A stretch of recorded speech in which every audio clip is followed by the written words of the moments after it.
Assalamualaikum warahmatullahi wabarakatuh. Sebelumnya saya ucapkan terima kasih kepada Ibu Dr. Ida Farida CHMPD yang telah memberikan kesempatan kepada saya untuk mempresentasikan mengenai analisis jurnal yang telah saya kaji. Sebelumnya, izinkan saya memperkenalkan diri terlebih dahulu. Nama saya Esti Handayani dari semester 5A Pendidikan Kimia.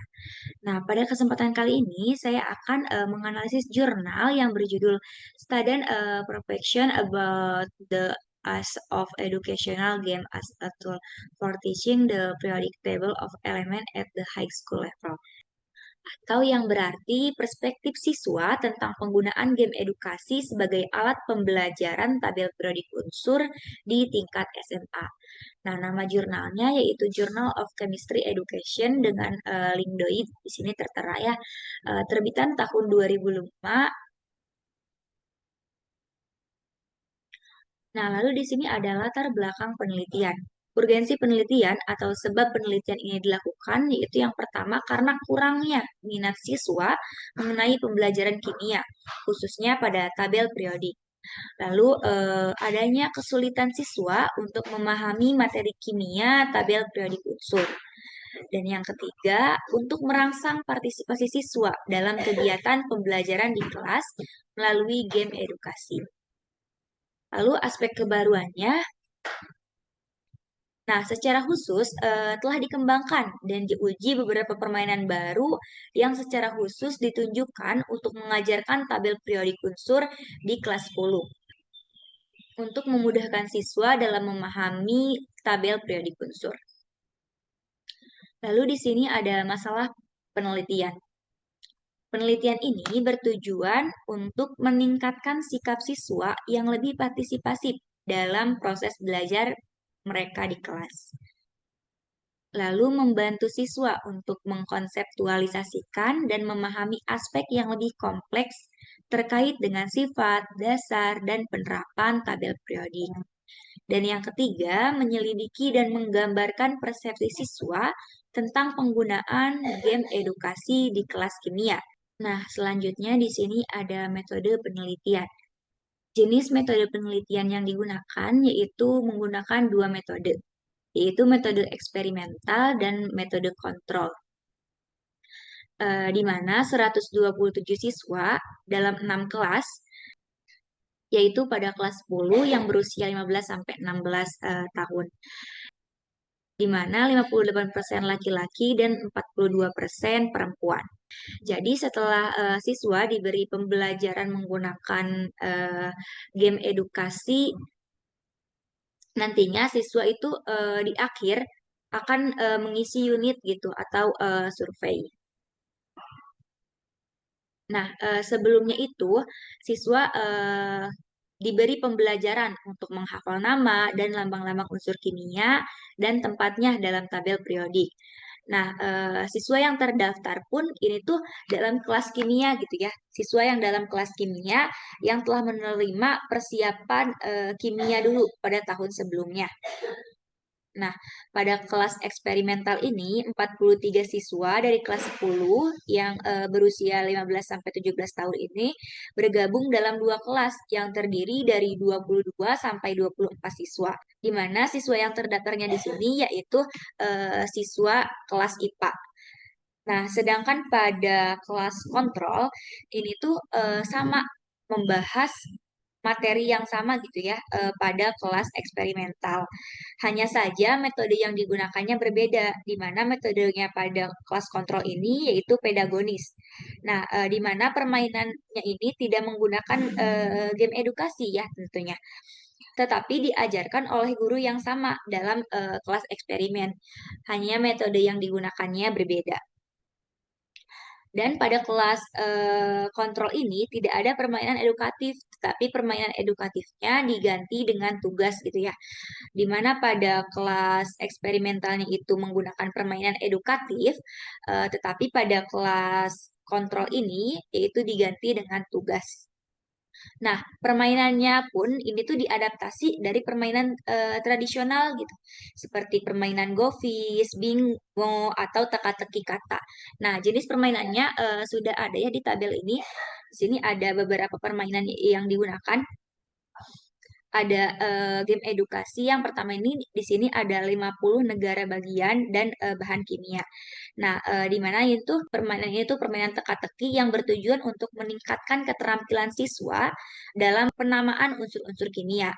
Nah, siswa harus mengidentifikasi nama dari setiap negara dari serangkaian unsur kimia yang disertakan sebagai petunjuk dan game-game yang lainnya ya. Lalu di sini ada variabel-variabel yang diteliti. Nah, variabel yang diteliti ini di sini ada tiga variabel. Yang pertama ada variabel terikat, variabel bebas, dan variabel kontrol. Nah, untuk variabel terikatnya itu sendiri yaitu minat belajar siswa dan variabel bebasnya yaitu game edukasi. Sehingga variabel bebas ini atau game edukasi ini dapat mempengaruhi gitu ya minat belajar siswa. Nah, lalu variabel kontrolnya yaitu tabel periodik unsur. Variabel kontrol itu sendiri yaitu variabel yang dikendalikan. Nah, untuk teknik pengumpulan dan analisis datanya yaitu menggunakan survei. Lalu di sini ada hasil penelitian. Tujuan penelitian yang diuraikan yaitu untuk menyelidiki dan menggambarkan persepsi siswa tentang penggunaan game edukasi di kelas kimia. Dan instrumen utama yang digunakannya ini untuk mencapai tujuan yaitu survei. Nah, di mana tadi kan siswa dalam dua kelompok eksperimental dan kontrol itu pada kelas eksperimental diberikan pembelajaran menggunakan game edukasi, sedangkan pada kelas kontrol tidak. Nah, lalu pada hasil akhirnya siswa akan mengisi survei.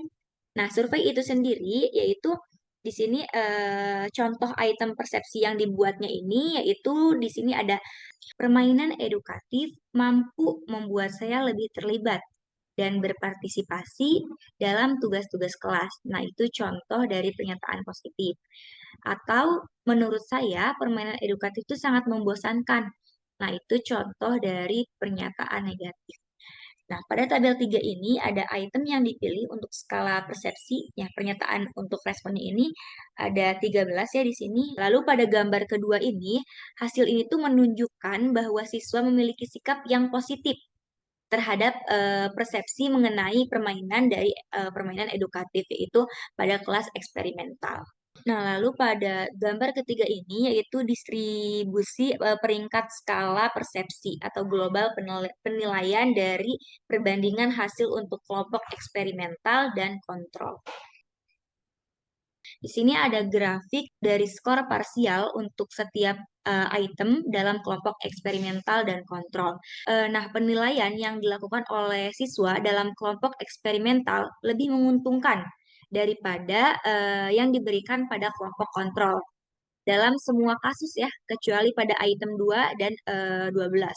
Tampaknya permainan ini memiliki efek positif, yaitu yang pertama, konten kimia dianggap oleh siswa menjadi lebih mudah daripada tugas-tugas lain. Dimana kan tadi juga dijelaskan pada kelas eksperimental ini menggunakan permainan edukatif, sedangkan pada kelas kontrol menggunakan tugas, sehingga konten kimia ini dianggap oleh siswa dianggap menjadi lebih mudah gitu ya daripada tugas-tugas lainnya. Lalu yang kedua, siswa ini memiliki apresiasi yang lebih besar dan pemahamannya itu yang dicapai itu lebih tinggi. Nah, sehingga secara keseluruhan penggunaan gap ini dapat dianggap sebagai strategi yang tepat untuk meningkatkan pembelajaran kimia. Selanjutnya yaitu kesimpulan. Nah, permainan yang dinilai memiliki dampak positif terhadap persepsi siswa terhadap penggunaan permainan edukatif dalam pembelajaran kimia, di mana penggunaan metodologi inovatif di kelas itu meningkatkan persepsi siswa tentang kimia, sehingga motivasi siswa dalam pembelajaran kimia ini juga lebih meningkat. Lalu yang kedua, persepsi siswa di kelompok eksperimen, di mana game edukatif digunakan, ini tuh lebih positif.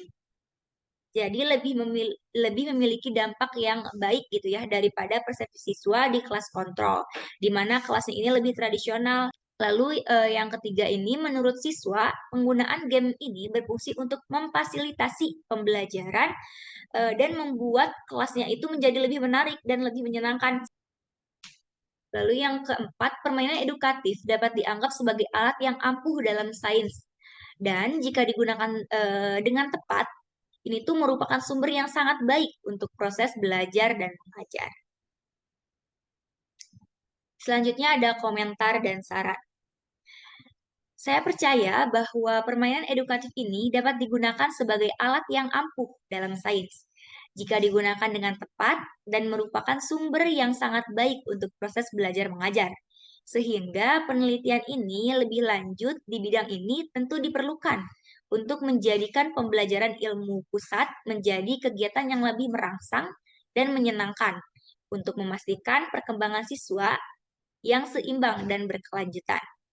Namun, pada jurnal ini, instruksi permainan tidak dijelaskan secara jelas gitu ya, sehingga sulit untuk dipahami oleh siswa, dan datanya itu hanya berasal dari persepsi siswa. Menanggapi sudut pandang yang sangat khusus, yang memfasilitasi dan reliabilitasnya dikondisikan oleh kejujuran respons subjek. Oleh karena itu, perlu untuk mengakses data dari sumber lain, misalnya pendapat guru, observasi kelas, atau hasil tes kinerja.